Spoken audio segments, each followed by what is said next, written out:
Hey everybody, welcome to Tech Tip Tuesday from Elmhurst BMW. My name is Sam, your neighborhood genius, and today we're going to talk about a little feature that we have been promoting, the My BMW app on your phone, so we'll go ahead and open that one up. The feature we're going to talk about today, I know everybody has the app that we use, but one of the features, one of my favorite features, is going to be the remote camera.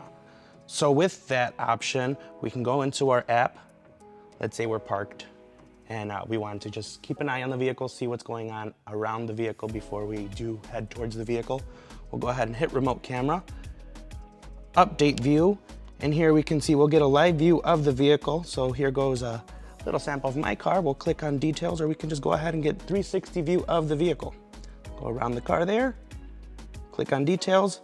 Say I want to focus on my rear camera. Maybe somebody got a little too close to my back bumper. Click on rear camera here and we can zoom into our rear camera. Thank you all for tuning into our Tech Tip Tuesday. My name is Sam, your neighborhood genius again here at Elmhurst BMW. If you have any questions or concerns on the My BMW app, or you want to get set up on the My BMW app, come on out to 500 West Lake Street and visit us so we can get you set up today.